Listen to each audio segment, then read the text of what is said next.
Good morning everyone, आप सभी का स्वागत है विशेष फिजिक्स की ऑनलाइन क्लास में। आज हमने कॉलपिट ऑसिलेटर के बारे में पढ़ने वाले हैं। तो अपन ने ऑसिलेटर का जो बेसिक इंट्रोडक्शन है वो इससे पीछे वाली क्लास में देख लिया था। उसमें जो उसकी बार्कहाउसेन कंडीशन है वो भी हमने देख ली थी। पुनर्निवेश का सिद्धांत यानी फीडबैक एम्पलीफायर को कैसे वर्क करता है, ऑसिलेटर कैसे वर्कआउट करने वाला है, वो भी हमने थोड़ा बहुत पार्ट देख लिया था। आज अपन बात करते हैं कि जो ज्यावक्रीय ऑसिलेटर होती है या जो क्लासिफिकेशन ऑफ ऑसिलेटर है वो मैंने बताए थे। टू टाइप्स के होते हैं, जिसमें होते हैं एक तो ज्यावक्रीय और एक होता है ज्यावक्रेतर, जिसमें एक में तो ओनली साइन वेव काम आती है, दूसरे में स्क्वायर वेव और ट्राइंगल वेव काम आती है। तो जो साइन वेव की बात करें तो अपन जितने भी ऑसिलेटर पढ़ने वाले हैं वो सभी क्या है, ज्यावक्रीय ऑसिलेटर होंगे या साइन वेव से रिलेटेड होंगे। तो आज अपन फर्स्ट ऑसिलेटर की बात करते हैं जिसका नाम है कॉलपिट ऑसिलेटर। क्या है? कॉलपिट ऑसिलेटर। इसको हिंदी में भी कॉलपिट ऑसिलेटर ही बोलते हैं, कॉलपिट दोलित्र ही बोलते हैं। क्या बोलते हैं? हिंदी में भी इसे कॉलपिट दोलित्र ही बोलते हैं। तो ये कॉलपिट दोलित्र क्यों कहलाता है? सबसे पहले तो ये देखना है कि ये कॉलपिट दोलित्र क्यों कहलाता है। तो इसको जो बनाने वाले या इसको जो कंसेप्ट देने वाले वैज्ञानिक का नाम है वो भी क्या था? कॉलपिट ही था। उनके नाम पर ही इसका नाम क्या पड़ा? कॉलपिट दोलित्र पड़ा। ठीक है, तो जो वैज्ञानिक का नाम था वो भी क्या था आपके पास? कॉलपिट था। उनके नाम पर ही क्या पड़ा? इसका कॉलपिट ऑसिलेटर नाम पड़ा है। अब अपन बात करते हैं कि इसका सर्किट डायग्राम कैसे होता है, कैसे ये वर्क करता है, वो अपन को देखना है कि कॉलपिट ऑसिलेटर क्या होता है, कैसे वर्क करता है। तो सबसे पहले बात करते हैं इसकी एक जो सर्किट डायग्राम होता है उसकी बात करते हैं। तो आप ऑसिलेटर में ये तो जानते हो, क्या जानते हो कि एक तो इसमें फीडबैक सर्किट काम आएगा, यानी पुनर्निवेश का काम करने वाला होगा कोई। और मैंने जो इससे पीछे वाली क्लास ली थी उसमें बताया था कि जो भी कॉलपिट ऑसिलेटर होता है वो उसमें 3 प्रतिघात होते हैं, x1 x2 x3। कौन कौन से प्रतिघात होते हैं? 2 तो C होंगे और एक क्या होगा? L होगा। तो कॉलपिट दोलित्र को यदि आपको डेफिनेशन करना है, डिफाइन करना है, तो क्या करो, कैसे करोगे कि वह दोलित्र जो जिसका निर्माण 2 C और 1 L से किया जाए वो क्या कहलाता है? आपका कॉलपिट ऑसिलेटर या कॉलपिट दोलित्र कहलाता है। क्या कहलाता है? कि वह दोलित्र जिसका निर्माण 2 C व 1 L से किया जाता है, 2 C और 1 L। यानी देखो इसमें जो भी मैंने ऑसिलेटर सर्किट बनाया है इसमें ये क्या है, एक तो C2 है, एक C1 है और एक क्या है? L है। तो ये वाला जो सर्किट कहलाता है ये आपका क्या कहलाता है? ऑसिलेटर सर्किट कहलाता है। तो आप जितने भी डायग्राम बनाओगे ऑलमोस्ट ये वाला पार्ट तो आपको सेम मिलेगा, बट चेंज होगा वो कहाँ होगा? आपके ऑसिलेटर सर्किट में होगा। जैसे यदि हार्टले ऑसिलेटर की बात करोगे तो हार्टले में क्या आ जाएगा? LLC आ जाएगा। इसमें क्या है? C1 C2 और L है। क्लियर? तो इसमें सबसे पहले देखते हैं कि इसका सर्किट का जो कंस्ट्रक्शन है, जो इसको बनाया गया वो किस टाइप से बनाया गया है, कौन कौन सी फॉर्म में बनाया गया, तो वो देखते हैं। तो सबसे पहले बात करते हैं इसके सर्किट डायग्राम की। किसकी बात करते हैं? सर्किट डायग्राम की। तो ये आपके पास है सबसे पहले सप्लाई वोल्टेज। क्या है आपके पास? जो VCC है वो क्या आपकी सप्लाई वोल्टेज है। उसके आगे यहाँ पे ये RFC क्या काम करता है? RFC होती है रेडियो फ्रिक्वेंसी चौक। क्या होता है? रेडियो फ्रिक्वेंसी चौक, जिसे अपन बोलते हैं शॉर्ट में RFC। अब ये रेडियो फ्रिक्वेंसी चौक क्या काम करता है कि जो भी आपके पास जो हाई वोल्टेज की जो भी आपके पास मान ले कि यहाँ पे करंट या दोलित्र आता है तो वो क्या करता है? उसको कंट्रोल करता है। जैसे आपका कोई प्रतिघात होता है वो क्या करता है? करंट को कंट्रोल करता है। वैसे इसका भी काम होता है, RFC का भी। अब देखो यहाँ पे अपना एक ट्रांजिस्टर है, या फिर मैं बोल सकता हूँ कि यहाँ पे आपका एक उभयनिष्ठ उत्सर्जक क्या है? प्रवर्धक है। क्या है आपका?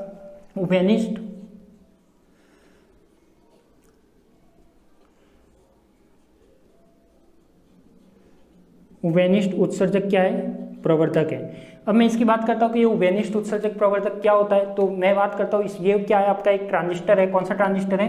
PNP ट्रांजिस्टर है। कौन सा ट्रांजिस्टर है? PNP। इसी को मैंने नाम दे दिया उभयनिष्ठ उत्सर्जक प्रवर्धक या उभयनिष्ठ उत्सर्जक एम्पलीफायर। यानी क्या होगा इसमें? उभयनिष्ठ उत्सर्जक प्रवर्धक का इंग्लिश मीनिंग होता है कॉमन एमिटर एम्पलीफायर। क्या होता है? Common emitter amplifier. ठीक है, अब यहाँ पे बात करते हैं कि इसमें जो ट्रांजिस्टर उसके इसके 3 पार्ट होते हैं, E, B और C। 3 पार्ट होते हैं आपके पास। एक तो E होता है, एक B होता है और एक C होता है।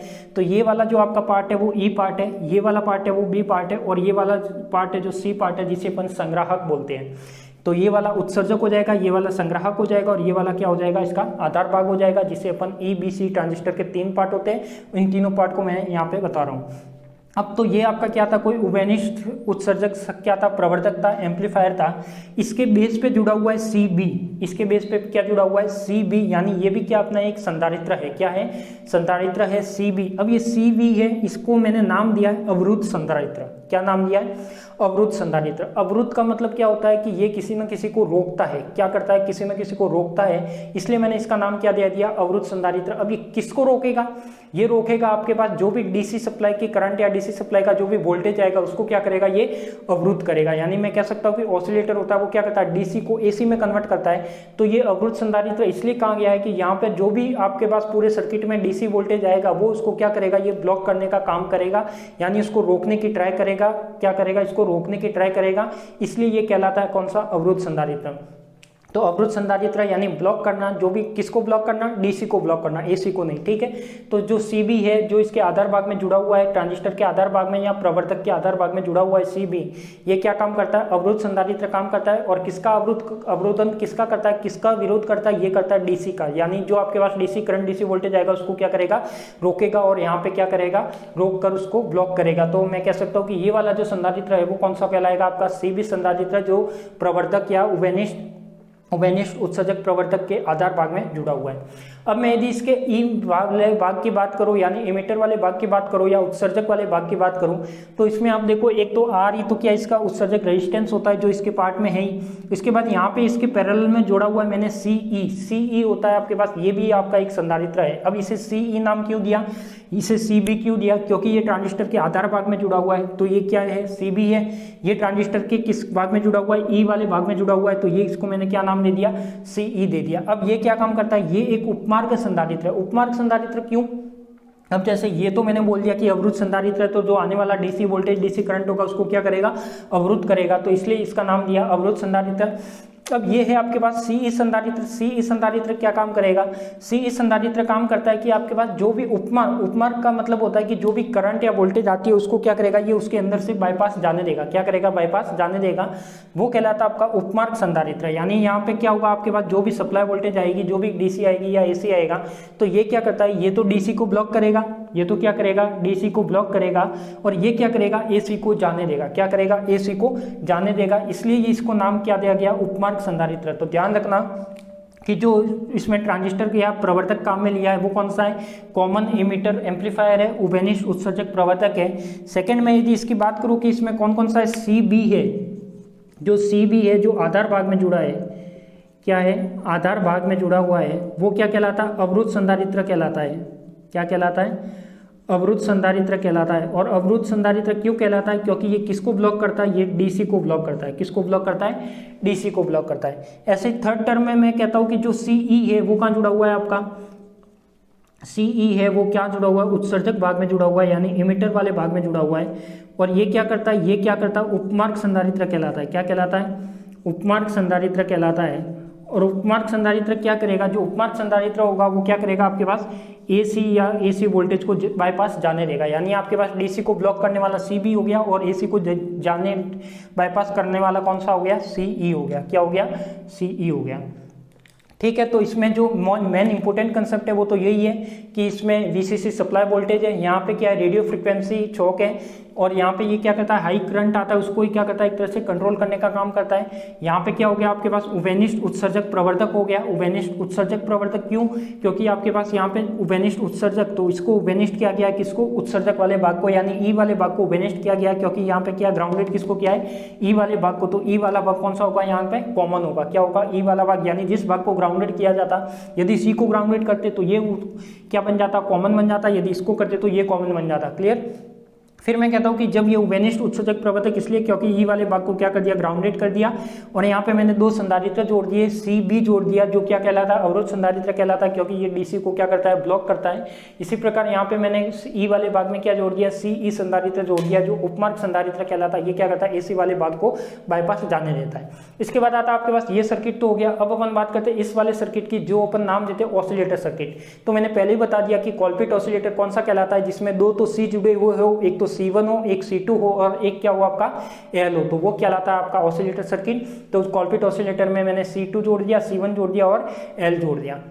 अब इसमें एक और इम्पोर्टेंट कंसेप्ट आता है कि आपने देखा है कि जो ऑसिलेटर होता है वो फीडबैक के सर्किट पर काम करता है, यानी फीडबैक प्रिंसिपल पर अप्लाई करता है। ठीक है, यानी फीडबैक सर्किट आप जानते हो, मैंने पीछे वाली क्लास में बताया कि फीडबैक सर्किट कौन सा होता है। तो यहाँ पे जो फीडबैक का काम करेगा वो कौन सा संधारित्र करेगा? वो करेगा आपका C1 करेगा। यानी मैं कह सकता हूँ कि जो आपका फीडबैक का काम करेगा यानी पुनर्निवेश का काम करेगा वो कौन सा करेगा, आपका C1 करेगा। क्या करेगा, C1 करेगा। और जो भी अपन आउटपुट निकालेंगे वो का निकालेंगे, C2 के अप्रोक्सीमेट निकालेंगे। का निकालेंगे, C2 के अप्रोक्सीमेट निकालेंगे। तो मैं कह सकता हूँ कि जो भी आपका आउटपुट आएगा वो क्या आएगा, C2 के अप्रोक्सीमेट आएगा। तो ये जो इंपॉर्टेंट पॉइंट है वो इससे रिलेटेड है, कॉलपिट ऑसिलेटर के डायग्राम से रिलेटेड। तो सबसे पहले तो आपको क्या ध्यान रखना है कि कॉलपिट ऑसिलेटर व्हाट इज कॉलपिट ऑसिलेटर। तो मैं कह सकता हूँ कि जो कॉलपिट ऑसिलेटर है 2 संधारित्र और एक एल से मिलकर बनाया जाता है, वो कहलाता है आपका कॉलपिट ऑसिलेटर। उसके बाद उसमें जो काम में लिया जाता है वो कौन सा काम में लिया जाता है, उभयनिष्ठ उत्सर्जक प्रवर्धक काम में लिया जाता है, कॉमन इमिटर एम्पलीफायर काम में लिया जाता है। इसमें क्या होता है, इसके आधार भाग पर सीबी भाग जुड़ा होता है जिसे अवरुद्ध संधारित्र बोलते हैं। अवरुद्ध का मतलब होता है वो डीसी को ब्लॉक करता है, आगे आने नहीं देता। डीसी उसके अंदर आती है तो वो ब्लॉक कर देता, आगे उसको पास नहीं करता, वो कहलाता है आपका अवरुद्ध संधारित्र। और प्रवर्तक के जो एमीटर वाले भाग में जुड़ा हुआ है वो है RE और CE। तो CE होता है उपमार्ग संधारित्र, जो क्या करता है AC भाग को आगे बाईपास जाने देता है। यानी जैसे ही AC करंट या ऐसे वोल्टेज उसको मिलते तो वो कहता है कि भाई तू आगे जा, तेरे मेरे पास रुकने का काम नहीं है। और ये क्या करेगा, इसका विरोधी है तो ये तो उसको रोकने की ट्राई करेगा, चाहे कितना भी वोल्टेज या कितना भी करंट आ जाए। तो ये तो इसको दोस्त है, जो भी करंट या वोल्टेज है ये तो इसका दोस्त है, इसलिए जाने देगा। कौन सा, AC वाला इसका दोस्त है। इसका दोस्त कौन सा है आपका, AC वाला। यानी ये क्या करता है, DC को ब्लॉक करेगा। क्लियर। तो 2 क्या काम करते हैं, अवरुद्ध संधारित्र DC को ब्लॉक करेगा, ये AC को जाने देगा। इसके बाद ये उभयनिष्ठ प्रवर्धक क्यों, क्योंकि इसके ई वाले भाग को क्या किया गया, ग्राउंडेड किया गया, इसलिए मैंने क्या क्या नाम दे दिया। इसका जो एमीटर वाला भाग है वो क्या है, कॉमन है। ठीक है। इसके बाद जो ऑसिलेटर सर्किट है इसमें C1 C2 और L है। तो जो आपके मैंने बोला है कि कॉलपिट ऑसिलेटर में C1 C2 L से मिलकर बनाया जाता, तो ये आपका क्या कहलाएगा, एक तरह से ऑसिलेटर सर्किट कहलाएगा। हार्टले की बात करेंगे तो उसमें क्या आ जाएगा, LLC आ जाएगा, 2 L और 1 C आ जाएंगे। इसके बाद जो C2 है, तो जो अपन आउटपुट निकालेंगे वो तो कहाँ निकालेंगे, C2 के अप्रोक्सीमेट निकालेंगे। जो आउटपुट निकालेंगे वो कहाँ निकालेंगे, C2 के अप्रोक्सीमेट। क्यों C2 के अप्रोक्सीमेट, क्योंकि अपन जानते हैं कि जो पैरेलल में वोल्टेज होती है वो क्या होती है, इक्वल होती है, और करंट होती है वो क्या होती है, डिफरेंट होती है।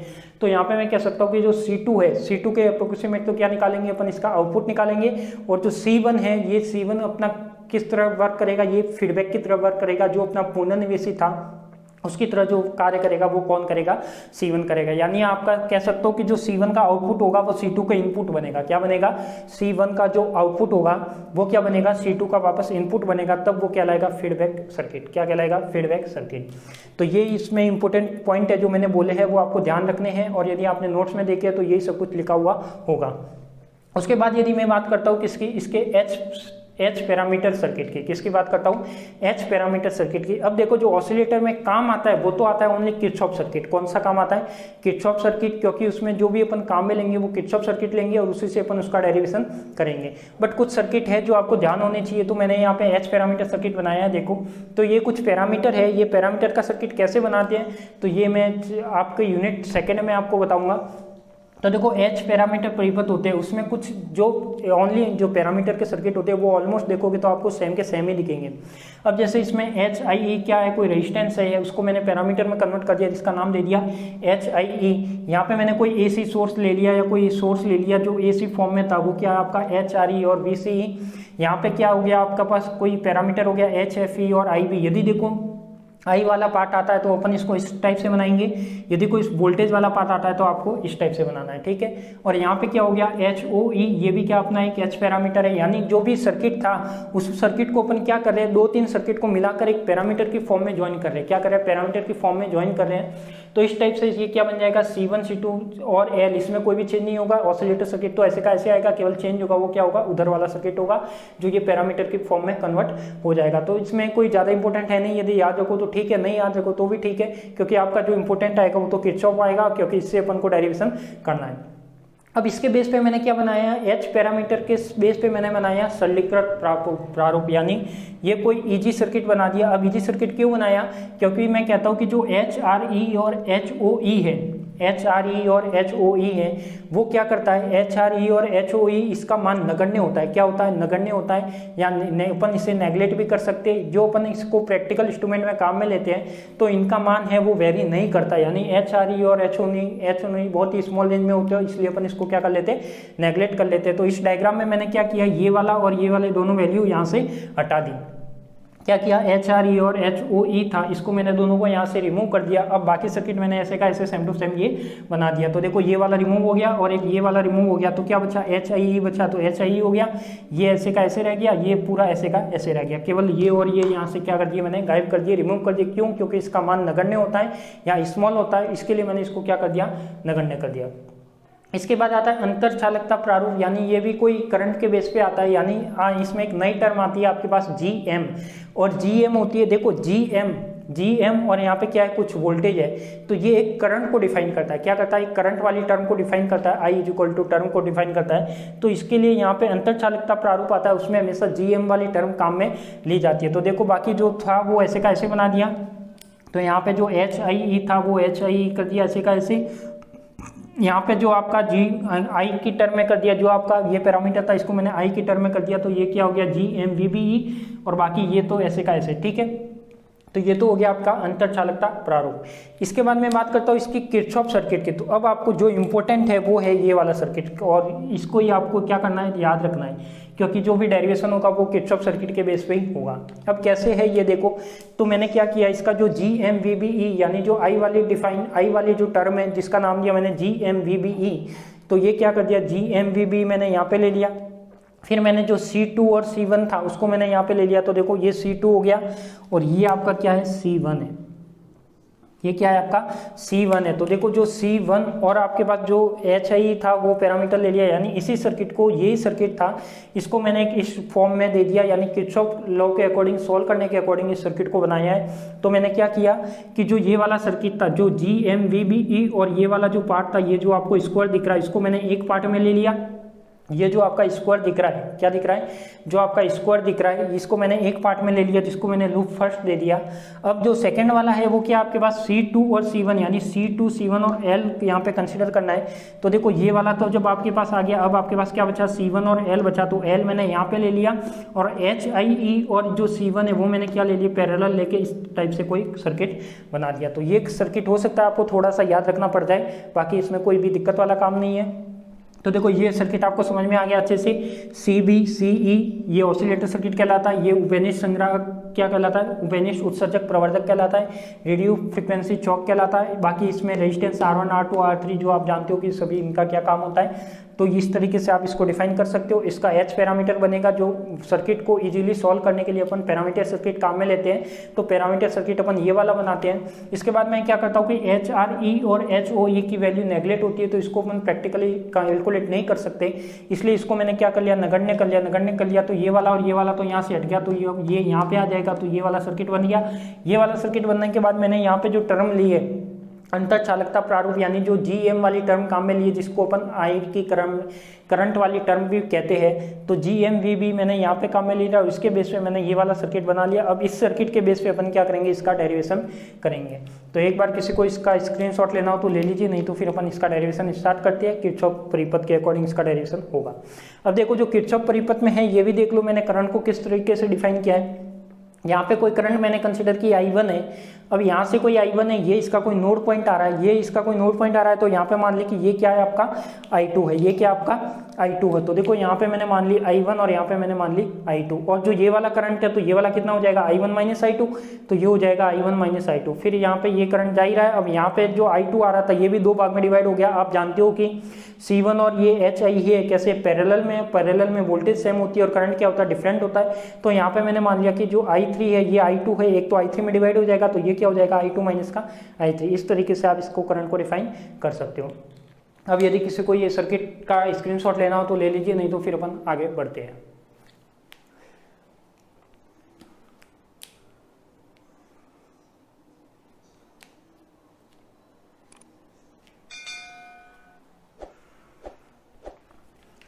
चले आगे। अब अपन क्या करेंगे, इस सर्किट के बेस पे, यानी जो किरचॉफ परिपथ है इसके बेस पे मैं क्या करूंगा, इसका डेरिवेशन करूंगा। तो आप इसको सर्किट को समझ गए होंगे। CECB उपमार्ग संधारित्र अवरुद्ध क्यों कहलाता है, ये ऑसिलेटर क्यों कहलाता है, ये कौन सा कहलाता है, इसके कौन से भाग होते हैं, इसको कॉमन कौन सा क्या कौन भाग किया है, E भाग किया है, ये कौन सा आपका E, B और C भाग है। और यहाँ पे मैंने देख लिया ये इसका पैरामीटर सर्किट है, इसकी और इसकी वैल्यू नेगलेक्ट करने के लिए अपन ने ये सर्किट बनाया। और यहाँ से मैंने क्या बनाया कि आपके पास जो अति चालकता वाली टर्म आती है, यानी जो करंट वाली टर्म टर्म आती है उसको यहाँ पे ले लिया और इस बेस पे मैंने क्या बना दिया, किरचॉफ सर्किट बना दिया। ठीक है, देखो सभी याद रखो ना रखो, बट एक तो ये वाला डायग्राम और ये वाला डायग्राम, ये तो आपको याद रखना ही रखना है, क्योंकि इन डायग्राम के बेस पे क्या होगा आपका, ये तो आप सर्किट्स को एनालिसिस करने के लिए इसको ये बनाना पड़ेगा कि रियल सर्किट होता है वो इस टाइप का होता है, और डेरिवेशन प्रूफ करने के लिए आपको ये सर्किट बनाना होगा। क्लियर, चलते हैं आगे।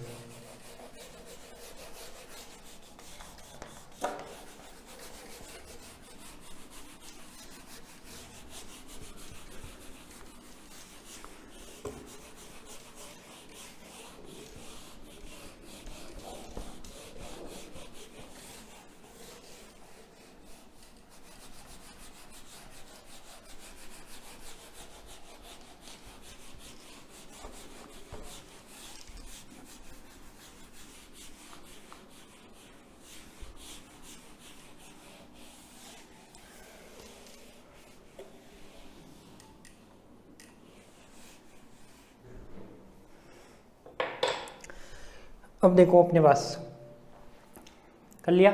अब अपन इस ये वाला जो सर्किट है इसके बेस पे अपन क्या करेंगे, इसका डेरिवेशन करेंगे। तो अपन एक बार डेरिवेशन को कंप्लीट में ट्राई यहाँ पे आपके सामने ला लेता हूँ, फिर अपन इसको एक एक लाइन के बेस पे समझेंगे कि किस टाइप से मैंने इसको सॉल्व किया है।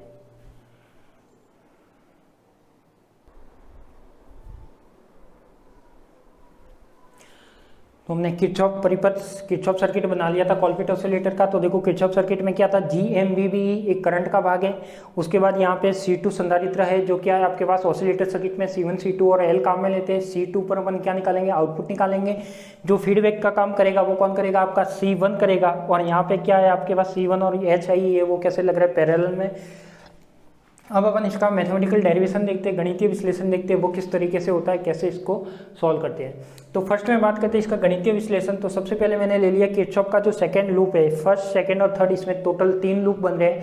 तो पहले मैंने कौन सा लूप लिया, सेकंड लूप। सेकंड लूप का नाम नहीं दिया, तो ये देखो यदि मैं यहाँ से चलूँगा, समझना इसको आराम से, यदि मैं सेकंड लूप लिया, सेकंड लूप यानी मैं यहाँ से चलना स्टार्ट करूँ इस पॉइंट से, तो इस पॉइंट से लेकर ऐसे चलूँगा, इस तरीके से चलकर वापस यहाँ पे आऊँगा। यानी यदि मैं नाम देना चाहूँ तो क्या दे दूँ, ABC और D और A, यानी लूप सेकंड का मैंने नाम दे दिया क्या, ABCD और A। इस तरीके से मैंने सेकंड लूप का नाम दे दिया। अब ये टर्म कैसे लिखते हैं वो समझना। यदि मैं यहाँ से चलता हूँ, यहाँ कोई भी रेजिस्टेंस नहीं है, कुछ नहीं आएगा। फिर यहाँ पे जो करंट है आपकी, करंट कौन सी है आपके पास, यहाँ पे I2 है। कौन सी आपके पास, I2 है। यही करंट यहाँ पे आएगी तो यहाँ पे क्या आ जाएगा, I2L आ जाएगा। क्या आ जाएगा, I2L। एक चीज आपको ध्यान होगी कि जो L आता है उसको तो अपन लिखते हैं I⍵L, और जो C आता है या संधारित्र के लिए C आता है उसको अपन क्या लिखते हैं, 1/I⍵C। ये तो आपको ध्यान ही होगा कि प्रतीकात को L को किस टर्म में लिखते हैं और C को किस टर्म में लिखते हैं।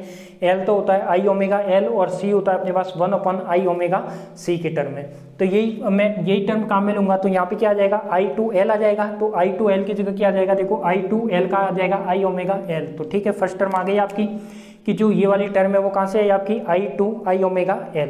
जब मैं आगे बढ़ता हूँ तो यहाँ पे देखो अपने पास ये वाले दो कौन से केस साल है, पैरेलल के साल है। यानी ये C है और एक क्या आपका HIE प्रतीकात है, यानी ये भी क्या अपना एक तरह से रेजिस्टेंस की तरफ बिहेव करेगा। यानी ये कैसे, पैरेलल में, यानी समांतर क्रम में है। और समांतर क्रम में आप कैसे लिखते हो, REQ को कैसे लिखते हो, समांतर क्रम में यदि आप REQ लिखते हो वो कैसे लिखते हो, R1 R2 bye R1 plus का R2, यही फॉर्मूला यूज लेते हो। यानी दो प्रतिरोध होते हैं यदि समांतर क्रम में, तो उसमें आप उसका इक्विवेलेंट ऐसे ही निकालते हो। तो इसको भी इस तरीके से ही बिहेव करना है। ये आपका क्या एक दूसरे से पैरेलल है। तो यदि मैं इस टर्म को लिखूँ, देखो ये तो क्या हो गया आपके पास I2L हो गया। उसके बाद यदि मैं इसका लिखता हूँ, इस वाले टर्म का, यहाँ से यहाँ तक का, इस पॉइंट से C पॉइंट तक का लिखता हूं, तो देखो दोनों पैरेलल में, तो R1 R2, तो R1 R2 की जगह क्या आ जाएगा आपके पास, C1 और HIE। और C1 क्या होता है, 1/I⍵C1। तो ये क्या हो जाएगा, देखो HIE इंटू 1/I⍵C1 क्या आ गया, R1 R2 आ गया। उसके बाद क्या आएगा, R1 प्लस R2। तो ये आपका R1 था, तो HIE क्या है, R1 प्लस में 1/I⍵C1, यानी ये क्या आ गया आपका सेकंड टर्म। यानी मैंने ये जो थर्ड लूप था इस पूरे को कंप्लीट एक पैरेलल लेके कंसिडर कर लिया और यहाँ पे लिख लिया। तो I2 करंट था ये आपका, जैसे आपके पास L था तो I2 I ओमेगा L आया था, ऐसे आपके पास I2 करंट आ गया, और जो ये दोनों पैरेलल केस में थे प्रतिरोध, उसकी जगह मैंने क्या ले लिया, ये ले लिया। तो ये कौन सा, किरचॉफ का सेकंड लॉ जो वोल्टेज लॉ कहलाता है, उसके अकॉर्डिंग ये इक्वेशन बनानी आपको आती होगी, यूनिट फर्स्ट में आपने सीखी है, तो ये आ जाएगा। इसके बाद यदि मैं देखो यहाँ से वापस आता हूँ, यहाँ से वापस चलता हूँ, अब यहाँ से इस डायरेक्शन में चल रहा हूँ, जब मैं इस डायरेक्शन में चल रहा हूँ, करंट अपने से क्या आ रही है, ऑपोजिट आ रही है। जब करंट अपने से ऑपोजिट आ रही है, मैं करंट से टकरा रहा हूँ, यानी करंट इस डायरेक्शन में, मैं इधर से आ रहा हूँ, करंट और मेरी टक्कर हो रही है, इसका मतलब वहां पे क्या आएगा, माइनस। तो ये आ जाएगा आपका माइनस I1 और I2। तो ये क्या आ जाएगा, देखो ये टर्म आपको समझ में आ गई, और ये क्या आ गया, माइनस का माइनस आ गया। अब यहाँ पे क्या I1 I2 और C2 है, तो ये क्या आ जाएगा, I1 I2 आ जाएगा, और C2 की जगह क्या आ जाएगा, 1/i omega C2 is equal to क्या हो जाएगा आपका 0। अब मैं क्या करता हूँ, I2 वाली टर्म को एक साइड रखता हूँ और I1 वाली टर्म को एक साइड रखता हूँ।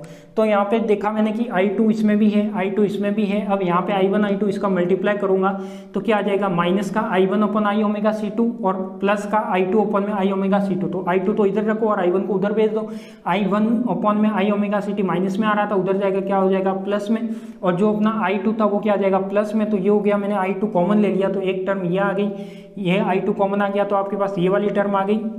देखो ये HIE अपॉन में आईओटा ओमेगा C1 है, अपॉन में जब ये इसके साथ जाएगा एलसीएम आएगा तो HIE ओमेगा C1 हो जाएगा, अपॉन में ये बचेगा, तो ये वाली से ये वाली टर्म क्या हो जाएगी, एक दूसरे से कैंसिल आउट। इसमें ये एलसीएम लोगे तो एलसीएम लोगे तो क्या आ जाएगा, HIE iota omega C1 upon +1 upon में आईओटा ओमेगा C1। तो ये से ये क्या हो जाएगा, कैंसिल आउट हो जाएगा।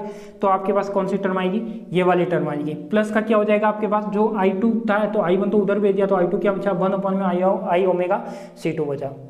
अब मैं क्या कर रहा हूँ, यहाँ पे केवल I1 चाहिए मुझे, तो I ओमेगा C2 का मल्टीप्लाई कर दिया। तो क्या कर दिया मैंने, I ओमेगा C2 का मल्टीप्लाई कर दिया। तो देखो जब I2 ऐसे का ऐसे, अब मैंने क्या किया, I ओमेगा C2 का मल्टीप्लाई किया, तो ये वाली टर्म इसमें भी मल्टीप्लाई होगा, इसमें भी होगा और इसमें भी होगा।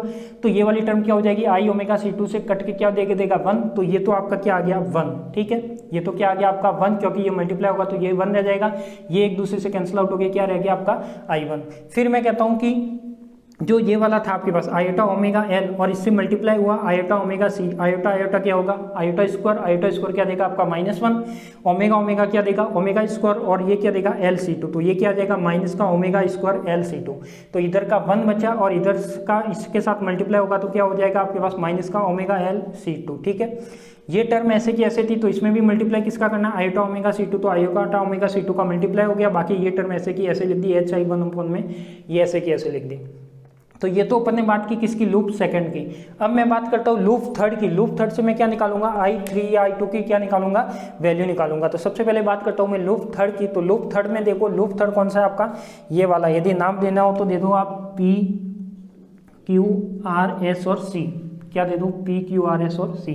तो लूप थर्ड हो गया आपके पास P Q R S और C, ठीक है। अब जब मैं बात करता हूँ कि P Q R S नहीं है, सॉरी C है, C, ठीक है, P Q R S C P, ठीक है। तो अब जब मैं इस लूप की बात करता हूँ तो देखो जब आप यहाँ से चलोगे तो ये I2 यहाँ पे आ रहा था, I3 यहाँ पे डिवाइड हो गया और ये क्या हो गया I2 माइनस का I3। जब मैं यहाँ से चलूंगा तो ये क्या आ जाएगा, I3 HIE आ जाएगा, क्या आ जाएगा I3 HIE। जब I3 HIE आ जाएगा, जब मैं यहाँ से ऑपोजिट आऊँगा तो अब मैं इधर से जा रहा हूँ, वापस मैं इधर से आ रहा हूँ और करंट मेरे सामने से आ रही है, यानी दोनों की होनी है टक्कर, और टक्कर होनी है, इसका मतलब वहाँ पे आना है माइनस। तो यहाँ पे क्या आ जाएगा I3 HIE माइनस का I2 माइनस I3 और C1 आएगा, क्या आएगा I3 HIE। तो I3 HIE तो अपन करंट के साथ चल रहे थे। जब मैं यहाँ से देखो, यहाँ से ऑपोजिट करके माइनस आया तो यहाँ पे माइनस आ गया क्योंकि करंट मेरे से टकरा गई, और ये क्या आ गया आयोटा ओमेगा C1। जब इसको भी सॉल्व करोगे तो देखो I3 दोनों में से कॉमन आ रहा है किससे, और इनका मल्टीप्लाई होगा तो I3 1/i ओमेगा C1 और I2 उधर चला जाएगा, तो ये वाली टर्म आ जाएगी। अब मैंने क्या किया, सेम यहाँ पे क्या था, I ओमेगा C2 को हटाया था, तो यहाँ पे क्या हटाऊंगा मैं, आयोटा ओमेगा C1 हटाऊंगा। तो मैंने क्या कर लिया, आयोटा ओमेगा C1 का क्या कर दिया, मल्टीप्लाई कर दिया। तो ये हो जाएगा आपके पास I3, क्या हो जाएगा आपके पास I3। तो देखो ये I3 तो ऐसे का ऐसे रह गया, यानी I3 कॉमन आ रहा था वो मैंने कॉमन ले लिया, तो I3 तो ऐसे का ऐसे आ गया बाहर। HIE plus 1/i omega C1 था, तो ये क्या रह गया, देखो यदि मैं इसका एलसीएम लूंगा तो क्या हो जाएगा HIE I ओमेगा C1। तो I ओमेगा C1 और HIE ये तो एलसीएम लेके आ गया, +1 ऐसे का ऐसे आ गया, इज इक्वल टू क्या रहा आपके पास I2, और ये वाली टर्म हट गई, ठीक है। अब यहाँ पे क्या किया आपने पास, समीकरण 1 में 2 से I2 का मान रखा है, तो जो I2 की वैल्यू निकली है क्या निकली है I2 की वैल्यू। देखो इसमें आप कैसे भी करो, यदि आयोटा ओमेगा C1 का मल्टीप्लाई करते हो तो ये वाली टर्म तो आपकी हट जाएगी, केवल क्या बचेगा I2 बचेगा, तो I2 लिख दिया। उसके बाद यदि मैं आयोटा ओमेगा C1 का यहाँ पे मल्टीप्लाई करता हूँ तो HIE आयोटा ओमेगा C1 बचेगा, तो HIE आयोटा ओमेगा C1 यहाँ पे मल्टीप्लाई होगा तो ये से ये कैंसिल आउट होकर क्या दे देगा 1, तो ये वाली टर्म आएगी आपकी। अब मैंने क्या किया, समीकरण 1 में 2 से I2 का मान रखा, यानी समीकरण 1 था, इसमें मैंने किसका मान रख दिया, I2 का मान रख दिया। जब मैं I2 का मान रखा तो क्या आया, देखो I3 तो ऐसे का ऐसे, ये I3 तो ऐसे का ऐसे आ गया, यानी I2 का मान रख रहा हूँ किसमें, समीकरण 1 में, तो ये I2 की वैल्यू थी तो I2 था, I2 की जगह कंप्लीट में क्या लिखूंगा, ये लिख दिया, तो I2 की जगह मैंने क्या लिख दिया, कंप्लीट ये वाली टर्म लिख दी। बाकी जो ये वाली टर्म थी इसको मैंने ऐसे कैसे लिख दिया, तो इसको मैंने ऐसे का ऐसे लिख दिया, सेम टू सेम, कुछ भी चेंज नहीं किया। इसके बाद देखो मैंने क्या किया, इस टर्म को सॉल्व किया, तो इस टर्म को सॉल्व किया, उसमें क्या किया कि I1 अपॉन में I3 को तो मैंने उधर भेज दिया, तो ये तो क्या आ गया आपका I1 अपॉन में I3 आ गया। अब यहाँ पे देखो कि ये वाली जो टर्म थी 1 plus iota omega C1 HIE, ये मैंने ऐसे की ऐसे लिख दी, इसमें कोई भी डिफरेंट नहीं किया। अब यहाँ पे जो ये वाली टर्म थी इस ब्रैकेट का इसके साथ क्या किया मैंने, मल्टीप्लाई कर दिया, तो इसको मैंने मल्टीप्लाई की टर्म में लिख दिया। ये वाला ब्रैकेट है I3 उधर गया तो I3 उधर गया, तो ये वाला ब्रैकेट इसके साथ मल्टीप्लाई होगा तो ये लिख दिया। प्लस का क्या हो जाएगा आपके पास आयोटा ओमेगा C2 HIE, जब मैं इसका मल्टीप्लाई इसके साथ करूंगा तो ये वाली टर्म से ये वाली टर्म क्या हो जाएगी, कैंसिल आउट हो जाएगी, बचेगा केवल क्या, ये ऊपर वाला पार्ट, तो ये क्या हो जाएगा आयोटा ओमेगा C2 HIE बचेगा, तो वो मैंने लिख दिया। और जो आपके नीचे यदि एलसीएम लेके भी लिख लेते हो, यदि आप इसमें ऐसा ना करते और यहाँ पे एलसीएम ले लेते, इस टर्म को एलसीएम में ले लेते तो भी ये इसके साथ आती, तो यही टर्म आती और ये टर्म आ जाती और इसके नीचे ये आता और ये से ये क्या हो जाता, एक दूसरे से कैंसिल आउट हो जाता। तो इसमें भी वो ये देखो ये वाली टर्म आ गई और फिर क्या होगा, ये से ये वाली टर्म क्या हो जाएगी आपकी, कैंसिल आउट हो जाएगी। तो ये हो जाएगा आपके पास इस टर्म में। अब 1 माइनस ओमेगा स्क्वायर, अब देखो क्या किया मैंने, जब मैंने 1 के साथ मल्टीप्लाई करता हूँ, यानी इस ब्रैकेट का इस ब्रैकेट के साथ करना है और ये ऐसे का ऐसे और ये क्या आपकी ऐसे का ऐसे, ठीक है। तो अब इसमें क्या बचेगा आपके पास, देखो ये आयोटा ओमेगा C1 नहीं है, H1 plus iota omega C1 है, ठीक है। तो इससे ये वाला और ये वाला तो इससे कैंसिल आउट हो जाएगा, क्या हो जाएगा, ये वाला और ये वाला कैंसिल आउट हो जाएगा। अब आपके पास क्या बचेगा, 1 माइनस ओमेगा स्क्वायर LC2, तो ये वाला तो ब्रैकेट मैंने ऐसे का ऐसे रख दिया, 1 माइनस ओमेगा स्क्वायर LC2, ये वाला क्या किया था मैंने, 1 plus iota omega C1 HI। अब देखो जब आप इसको सॉल्व करोगे, जब इसको मल्टीप्लाई इसके साथ करोगे और ये वाली टर्म रखोगे तो अब आपके पास ये आ जाएगी। तो देखो आयोटा ओमेगा C2 HIE, ये तो आपने क्या रखा, ऐसे का ऐसे रखा, तो ये तो ऐसे का ऐसे रख दिया। तो सबसे पहले मैंने क्या किया, 1 के साथ इसका मल्टीप्लाई का, ये 1 है, ये इसके साथ मल्टीप्लाई करेगा तो ये आएगा, ये आ गया, और ये जो ब्रैकेट है इसके साथ मल्टीप्लाई करेगा तो ये टर्म आ जाएगी, यही आएगी आपके पास 1 का मल्टीप्लाई इस ब्रैकेट के साथ, तो ये वाली टर्म प्लस में ये वाली जो टर्म थी इस ब्रैकेट के साथ मल्टीप्लाई करेगी तो ये टर्म आएगी, इक्वल टू क्या आ गया, I1/I3 आ गया। अब यहीं से मैंने ये वाली टर्म लिखी है कि 1 माइनस ओमेगा स्क्वायर LC2 ऐसे का ऐसे आ गया, देखो ये तो ऐसे का ऐसे आ गया, जो इसमें से कॉमन आ रहा है इन दोनों के पास से कॉमन ले लो, तो देखो आयोटा कॉमन इसमें भी आ, आयोटा इसमें भी आ रहा है, आयोटा इसमें भी है, ओमेगा इसमें भी है, ओमेगा इसमें भी है, C1 इसमें है, इसमें C1 2 है तो C1 C2 नहीं आएगा, HI कॉमन आ रहा है तो HI कॉमन आ रहा है, तो ये कॉमन ले लिया तो क्या बचा आपके पास, C1 प्लस C2 माइनस का ओमेगा स्क्वायर। तो देखो C1 था, यदि मैं इसका एक तो C1 बचा, एक C2 बचा और एक इसमें क्या बचा आपके पास C2, तो C2 आपके पास क्या आ रहे हैं, दो टर्म में आ रहे हैं, तो एक C2 आ गया और एक C1 C2 के साथ आ गया, ठीक है। तो जब आप इसको सॉल्व करोगे तो क्या आएगी, ये वाली term is equal to I1 upon में I3। तो यहाँ तक तो अपन ने क्या किया, किरचॉफ का एक तो सेकेंड लूप लिया, उसके बेस पे मैंने इक्वेशन लिखी और वहाँ से मैंने क्या निकाला, I1 ये समीकरण 1 निकाला। फिर मैंने क्या किया, लूप नंबर 3 लिया, लूप नंबर 3 से मैंने किसकी वैल्यू निकाली, I2 की वैल्यू, और I2 की वैल्यू मैंने कहाँ पर रखी, I1 में रखी। तो इक्वेशन 1 को वापस ये सॉल्व करने के बाद आ गया। अब मैं आता हूँ वापस किसमें, जो फीडबैक सर्किट था उसमें। तो अब मैं कहता हूँ कि जो निर्गत वोल्टेज है, जो आउटपुट वोल्टेज है, वो अपन किसके अप्रोक्सीमेट निकाले, C2 के अप्रोक्सीमेट में, यानी C2 के अप्रोक्सीमेट में निकाले। तो C2 अपना कहाँ है, यहाँ पे। यदि मैं इसका वोल्टेज देखूँ इस C2 का, तो वोल्टेज क्या आता है, V इक्वल टू IR आता है, क्या आता है, V इक्वल टू IR आता है। तो यहाँ पे क्या हो जाएगा, V0, तो V0 is equal to current क्या है आपका इसमें जाने वाला, I1 माइनस का I2, तो ये क्या था, करंट I1 माइनस का I2, V equal to IR आता है, तो V का V आ गया, करंट क्या है I1 माइनस I2, तो I1 माइनस I2 आ गया, तो ये क्या आ गया आपका I1 माइनस का I2 आ गया। और R की जगह क्या है, C है, तो C का क्या आ जाएगा, 1 अपॉन में आयोटा ओमेगा C2 आ जाएगा। क्लियर, जब मैं इसको I1 कॉमन लेता हूँ तो ये क्या आ जाएगा 1 माइनस का I2 बाय I1 बन जाएगा। क्लियर। अब मैं कहता हूँ कि ये वाला तो मैंने क्या निकाला V0 निकाल दिया किसमें C2 के अप्रोक्सीमेट में। अब मैं कहता हूँ कि जो परिपथ से जो ये वाली टर्म है GMVBE, ये मैंने पहले ही बताया कि अति चालकता वाली टर्म है और ये डिफाइन करती है करंट को। किसको डिफाइन करती है? करंट को। तो ये वाली जो टर्म है GMVBE वो किसके इक्वल होगी? आपकी I1 के। यानी देखो यहाँ पे जो टर्म जुड़ी हुई है और यहाँ से करंट निकल रहा है कौन सा? I1। इसका मतलब ये I1 के इक्वल होगी GMVBE। तो ये नेगेटिव साइन क्या बता रहा है कि ये करंट की ऑपोजिट डायरेक्शन बता रहा है, क्योंकि मैंने ये इस डायरेक्शन में बनाया और करंट इस डायरेक्शन में, इसलिए एक दूसरे की क्या है? ऑपोजिट है। तो ये क्या हो जाएगा डायग्राम से I1 is equal to minus का GMVBE। अब यहाँ पे जो नेगेटिव साइन है वो क्या बता रहा है? धारा की विपरीत दिशा को शो कर रहा है। अब देखो I1 की वैल्यू तो क्या आ गई? GMVBE। तो यहाँ पे मैंने I1 की था उसकी जगह क्या रख दिया? GMVBE रख दिया और आयोटा ओमेगा C2 ऐसे का ऐसे रख दिया और ये वाला ब्रैकेट भी ऐसे का ऐसे रख दिया। तो ये तो आपका क्या बना? V0, यानी जो आपका आउटपुट आ रहा है C2 के अप्रोक्सीमेट में वो मैंने निकाल दिया। अब मैं कहता हूं कि यहाँ पे यदि मैं प्रवर्धक की परिभाषा, यानी जो आप भी आपके पास एम्पलीफायर था उसको, एम्पलीफायर कांस्टेंट को जो अपन डिफाइन करते हैं आउटपुट अपन में इनपुट, तो आउटपुट तो क्या आ जाएगा आपका V0, यानी जो C2 का आउटपुट है वो सर्किट का ऑसिलेटर का आउटपुट क्या है? V0। और जो फीडबैक सर्किट से जो आपका आउटपुट आएगा वो क्या आएगा आपका? VBE। क्या आएगा आपका? VBE। यानी VBE का मतलब क्या है आपके पास कि जो भी प्रवर्धक की परिभाषा, V0 तो आपका आउटपुट है, V0 तो क्या है आपका? आउटपुट है, यानी जो इसका आउटपुट है वो तो V0 है और इसके इनपुट में क्या आ रहा है? इसका वोल्टेज आ रहा है, तो वो क्या आ जाएगा? VBE। तो VBE ऐसे का ऐसे, तो देखो ये क्या हो गया? GM, V0 की वैल्यू रख दो यहाँ पे, तो GM, या फिर आप इसको ऐसे करो डायरेक्ट, यदि ना करो तो V0 अपन में VBE को इधर ले आओ तो ये वाली टर्म क्या बन जाएगी? आपकी A बन जाएगी। तो जब V0 के नीचे में VBE ले आया तो आपके पास टर्म क्या बची? GM iota omega C2 1 minus का I2 बाय I1 बचा किसके इक्वल में? A के इक्वल में। फिर मैंने क्या किया? पुनर्निवेशी वोल्टता C1 पर प्राप्त होती है। तो मैंने आपको पहले सर्किट में बता दिया था कि जो भी इसमें फीडबैक का वर्क करेगा वो कौन करेगा? आपका C1 करेगा। तो यहाँ पे फीडबैक का काम कौन कर रहा है? C1। तो मैं कह सकता हूँ कि जो पुनर्निवेशी वोल्टता है वो C1 पर प्राप्त होती है। कितनी प्राप्त होती है? तो V is equal to IR प्राप्त होती है। कितनी होती है? ओम्स लॉ के according V is equal to IR। अब मैं बात करता हूँ कि जो VF है पुनर्निवेशी में जो आउटपुट निकलता है वो क्या है? VF इनपुट होता है, V0 आउटपुट होता है VF।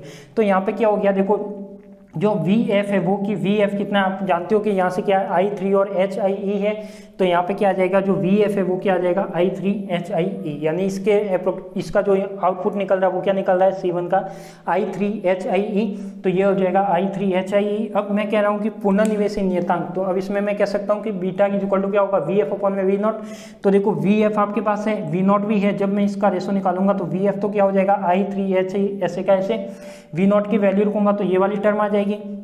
अब मैं क्या करता हूँ, जो आपका बीटा आया है और जो आपका ए आया है, यानी ए और बी, और ए और बी का जब मैं मल्टीप्लाई करता हूँ, क्योंकि जो भी ऑसिलेटर होता है उसमें आपका जो पॉजिटिव पुनर्निवेश, नेगेटिव पुनर्निवेश और एक होता है बार्कहाउसेन कंडीशन, जो ए बीटा इज इक्वल टू क्या होता है? वास्तविक वैल्यू, यानी ए बीटा इज इक्वल टू क्या आता है? 1।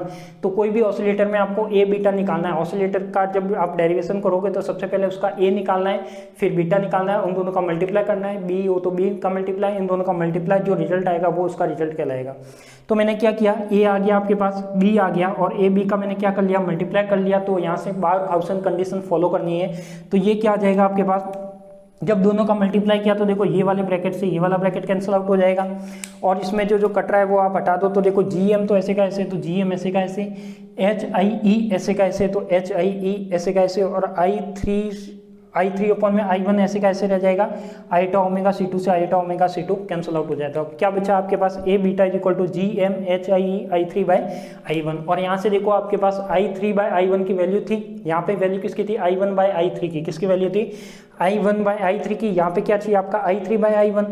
तो जब मैं ये वाली वैल्यू यहाँ पे पुटअप करूंगा, यानी समीकरण 3 से समीकरण 8 में मैं कोई भी वैल्यू रखता हूँ, तो मैं क्या किया? समीकरण 8 में समीकरण 3 से जब मैं मान रखा तो ए बीटा इज इक्वल टू देखो GM HIE, तो ऐसे का ऐसे, और अपॉन में क्या आ जाएगा?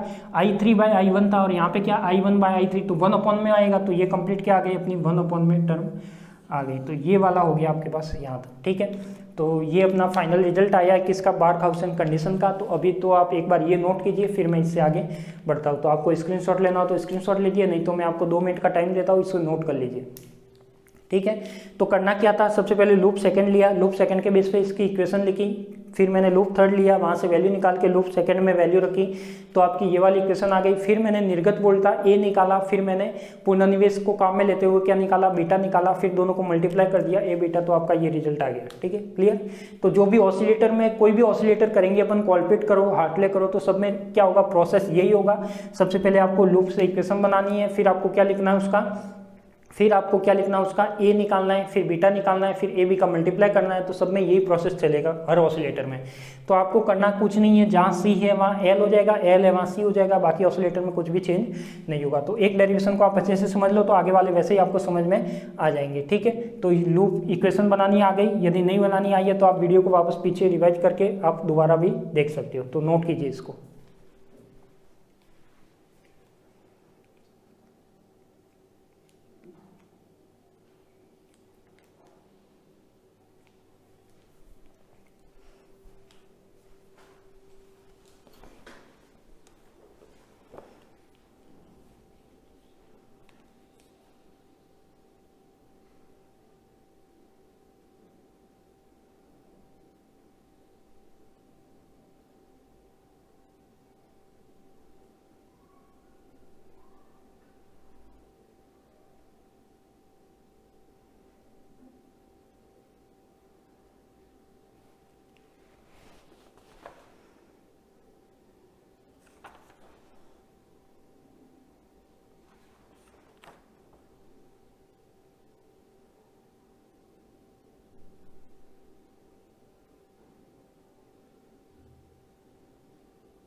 कर दिया होगा नोट, चले आगे। नहीं किया तो आप स्क्रीनशॉट ले लो, आराम से कर लेना। बाकी नोट्स में जो मैंने नोट्स आपको सेंड किए उसमें सब कुछ लिखा हुआ है।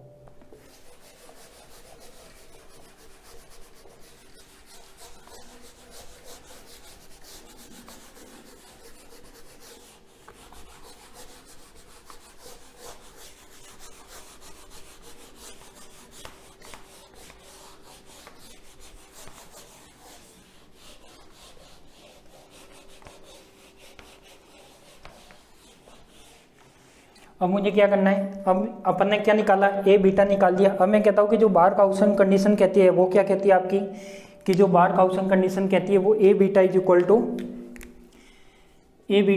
क्या कहती है 1, यानी इसकी जो वैल्यू होती है वो क्या होनी चाहिए आपकी, वास्तविक होनी चाहिए। क्या होनी चाहिए, वास्तविक होनी चाहिए। तो वो अपन ने बार्कहाउसेन कंडीशन में पढ़ा है। कौन सी कंडीशन थी आपकी, बार्कहाउसेन कंडीशन, कि बार्कहाउसेन प्रतिबंध के अनुसार जो ए बीटा होना चाहिए वो क्या होना चाहिए आपका, वास्तविक होना चाहिए। बट देखो यहाँ पे ए बीटा में ये तो इमेजिन आ रहा है और ये क्या आ रहा है आपका, वास्तविक आ रहा है। तो वास्तविक होने के लिए क्या करूँ मैं, जो इसका काल्पनिक भाग है वो क्या होगा, 0। यानी मैं कह सकता हूँ कि बार्कहाउसेन प्रतिबंध के अनुसार इसका मान वास्तविक होना चाहिए, मान वास्तविक होना चाहिए।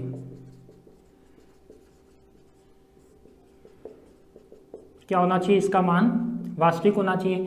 जब इसका मान वास्तविक होना चाहिए, मतलब मैं कह सकता हूँ कि जो इसका मान वास्तविक की बात कर रहा है, तो वास्तविक की जगह क्या आ जाएगा आपके पास, वास्तविक की जगह क्या आ जाएगा आपके पास, जो इमेजिन है उसका वैल्यू क्या हो जाएगा, 0। यानी आई क्या है value, I H I E omega, फिर है आपके पास C1 plus C2 minus omega square LC1 C2 is equal to क्या हो जाएगा, 0। ठीक है, अब मैं कहता हूँ कि ये काल्पनिक भाग है, तो काल्पनिक भाग क्या होगा, 0। क्यों, क्योंकि बार्कहाउसेन कंडीशन क्या कहती है कि A beta is equal to 1 हो, तो वहाँ पे क्या होगा, वास्तविक वैल्यू डिफाइन होगी। तो यहाँ से मैं कह सकता हूँ कि इसका काल्पनिक भाग क्या होगा, 0 होगा।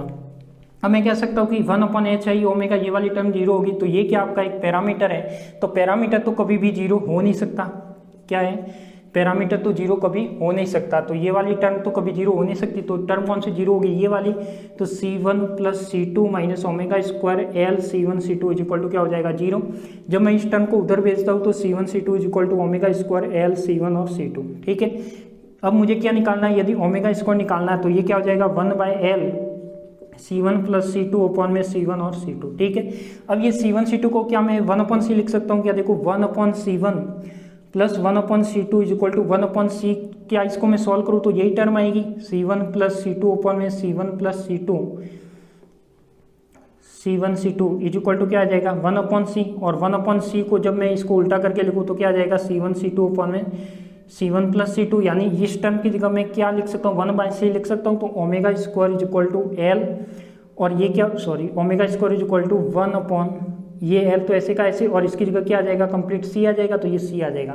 ओमेगा इज इक्वल टू क्या होता है आप जानते हो अच्छे से कि वो क्या होता है 2πf, तो यहाँ पे मैं क्या क्या कर सकता हूँ 4πf कर सकता हूँ, 4πf square is equal to क्या हो जाएगा 1/LC। अब मुझे निकालना है क्या, यहाँ पे f निकालना है, तो f की वैल्यू मैं यहाँ से फाइंड आउट कर सकता हूँ, तो f इज इक्वल टू क्या आ जाएगा 1/4π स्क्वायर LC, और इसके ऊपर क्या आ जाएगा अंडर रूट आ जाएगा, तो यानी f इज इक्वल टू क्या आ जाएगा यहाँ पे, f इज इक्वल टू जो आएगा आपके पास वो आ जाएगा 2 बार आ जाएगा, पाई बार आ जाएगा, तो 1/2π और LC। तो जो कॉलपिट ऑसिलेटर का जो इंपॉर्टेंट फॉर्मूला आता है वो यही है, और इसी के बेस पे न्यूमेरिकल आता है कि ये इसके किसका व्यंजक है, आवृत्ति का व्यंजक है, किसका व्यंजक है, आवृत्ति यानी फ्रीक्वेंसी का।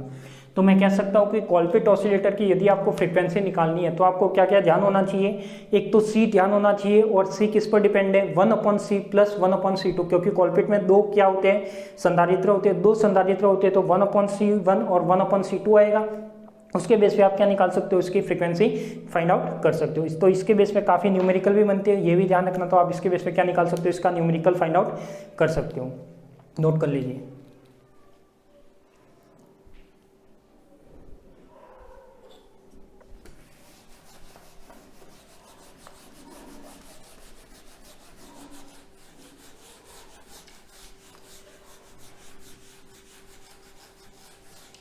तो एग्जाम में ऑलमोस्ट आपको यहीं तक पूछा जाएगा, इससे आगे कभी पूछा जाता नहीं है, तो भी पूछा जाए तो भी और करा देंगे थोड़ा बहुत होगा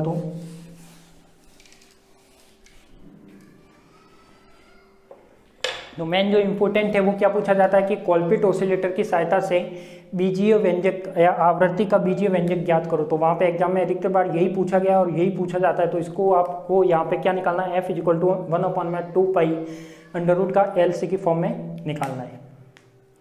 तो यहीं से आपको इसकी फ्रीक्वेंसी निकालनी हो, इसमें इसके बेस पे यदि न्यूमेरिकल आ जाए C1 C2 की वैल्यू दी हुई आ जाए तो आप f आराम से इजीली निकाल सकते हो।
कर लिया होगा नोट।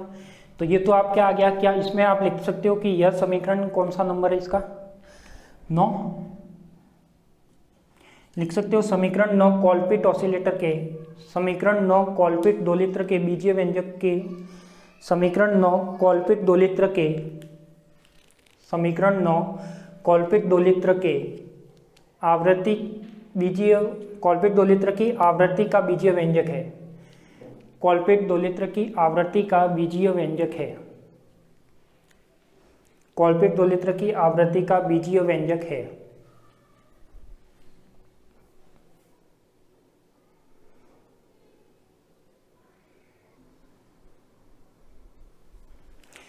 तो देखो यहाँ पे अपन ने क्या निकाला, f is equal to 2 pi under root का LC निकाल दिया, यानी यहाँ पे क्या निकल गया आपका कॉल्पिट डोलेटर का जो आवृत्ति का व्यंजक था, फ्रीक्वेंसी का व्यंजक था, वो अपन ने निकाल दिया। अब अपन जो इंपॉर्टेंट है एग्जाम में वो तो यहाँ तक ही है। अब इसके बाद कुछ कंडीशन है वो भी देख लो आप, कि जो अपने पास ए बीटा आया, क्या है आपके पास ए बीटा। अब आपके पास जो भी ए बीटा था उसमें से ये वाला जो नीचे पार्ट था वो मैंने क्या कर दिया 0। तो जो भी अपने पास ए बीटा वाली जो समीकरण थी वहां से देखना कि उसके नीचे जो ये वाला पार्ट था 0 कर दिया, तो आप जिसको 0 करोगे तो आपके पास बचेगा क्या, ये वाला।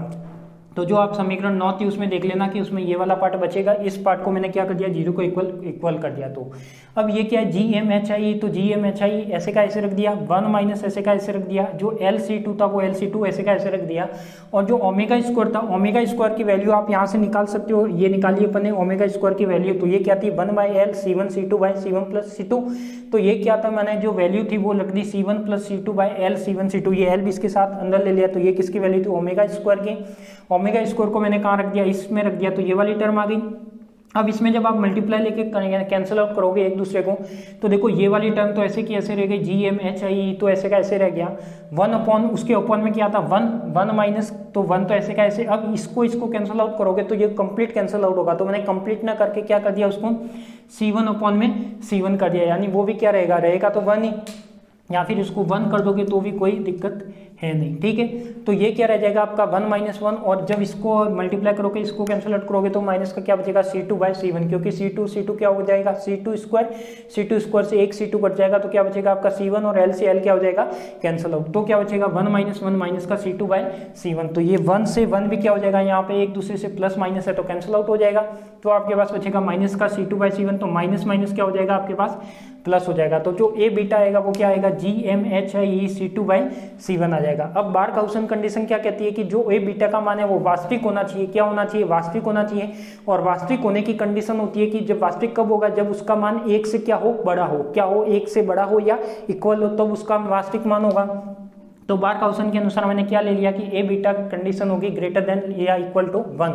तो इसको मैं जब C2/C1 को उधर भेज सकता हूँ, तो यहाँ पे आपका एक इंपॉर्टेंट रिलेशन निकल जाएगा जो कंपटीशन एग्जाम में कई बार पूछा जाता है कि जो GMHI है वो किसके ग्रेटर देन होना चाहिए, C2/C1 के, C1/C2 के। इस तरीके से 4 ऑप्शन दे दिए जाते हैं कि जो GMHI है वो किसके इक्वल होगा, तो वो C2/C1 के इक्वल होना चाहिए, C1/C2 के इक्वल होना चाहिए, C1 C2 के इक्वल होना चाहिए। इस तरीके से ऑप्शन देके उसमें पूछ लिया जाता है कि कौन सी कंडीशन सही है। तो बार काउसन के अनुसार आपकी जो कंडीशन है वो इंपॉर्टेंट कंडीशन है, ये वाली कॉम्पिटिशन एग्जाम की दृष्टि से पूछी जाती है कि GM=HIE greater than equal to C2/C1, ठीक है। तो आपका एक रिलेशन तो यहाँ पे ये इंपॉर्टेंट आ गया कि जो भी GM और HIE जो करंट वाली टर्म थी वहाँ पे अब इसकी जो वैल्यू है C2/C1 के ग्रेटर देन या इक्वल होनी चाहिए। फिर मैं कहता हूँ कि यदि अंतरचालित प्रारूप की बात करें तो मैंने क्या किया यहाँ पे GMVBE यानी GMVBE ये वाला, और आपके पास जो मैंने एक टर्म ली थी जो अपन ने नेगलेक्ट मान ली थी, तो HFEIB क्या लिया था HFEIB। तो इन दोनों को क्या करता हूँ, जब VBE अपॉन में IB लाता हूँ तो ये क्या बन जाएगा HB अपॉन में ये बन जाएगा। निवेशी प्रतिबाधा क्या होगी, निवेशी प्रतिबाधा होगी VBC अपॉन में IB, तो ये क्या बन जाएगा HFE अपॉन में GM। तो यहाँ से क्या निकल जाएगा आपका GM=HFE निकल जाएगा, यानी इसके इक्वल क्या हो जाएगा आपका HFE हो सकता है। तो इसकी मैं वैल्यू रख सकता हूँ GMHI की जगह में डायरेक्ट ये भी बता सकता हूँ कि ये भी क्या होगा आपका C2/C1 के। तो ये दोनों कंडीशन एग्जाम में पूछी जाती है। बाकी आपकी जो BSc की एग्जाम लगती है उसमें तो ऑलमोस्ट आपको यहाँ तक ही करना होगा, यदि यहाँ तक करो तो ठीक है, नहीं तो आपको यहाँ तक तो करना ही करना है, ठीक है। तो आपके यहाँ पर कॉलपिट ऑसिलेटर क्या होता है एंड हो जाता है। तो सबसे पहले मैंने क्या किया, कॉलपिट ऑसिलेटर में एक डिवाइस के तौर पे 5 मिनट में आपको बता देता हूँ। सबसे पहले सर्किट में क्या था, उसमें आधार भाग में CB जुड़ा हुआ था। CB क्या करता है, अवरुद्ध करता है किसको, DC को। उसके बाद में E वाले भाग में क्या जुड़ा हुआ था, CE भाग जुड़ा हुआ था, वो क्या करता है, बाईपास जाने देता है किसको, AC को। उसके बाद में जो ट्रांजिस्टर का प्रवर्तक है वो कौन सा था, उबेनिस्ट यानी कॉमन इमीटर प्रवर्तक था, यानी कॉमन इमीटर एम्पलीफायर था, यानी उबेनिस्ट उत्सर्जक प्रवर्तक था। क्या था, उबेनिस्ट उत्सर्जक प्रवर्तक था। उसके बाद मैंने जो कॉलपिट ऑसिलेटर का सर्किट बनाया उसमें C1 C2 और L था। C1 था जो पुनर्निवेश का वर्क कार्य कर रहा था, C2 था जो क्या कर रहा था, अपने पास अप्रोक्सीमेट आउटपुट दे रहा था, और जो L था वो क्या था आपका इंडक्टेंस था, ठीक है। अब उसके बाद में मैंने बात की किरचॉफ का सर्किट लॉ बनाया, इसके बेस पे मैंने कॉलपिट ऑसिलेटर को सॉल्व किया। तो सबसे पहले सेकेंड लूप लिया, इसकी किरचॉफ इक्वेशन लिखी और वहां से I1 और I2 और I3 की वैल्यू निकाली। फिर मैंने किरचॉफ थर्ड लिया, लिया, इन दोनों से रिलेशन निकाला I1 और I3 का। उसके बाद मैंने ए निकालने के लिए मुझे जरूरत थी पहले ए की, तो ए निकाला, फिर बीटा निकाला, फिर ए बी का मल्टीप्लाई कर दिया तो उसकी एक इक्वेशन आ गई, और ए बी का मल्टीप्लाई कर दिया। तो आप जानते हो कि बारखाउसेन कंडीशन क्या कहती है कि A beta greater than equal to होना चाहिए 1, यानी वास्तविक होना चाहिए।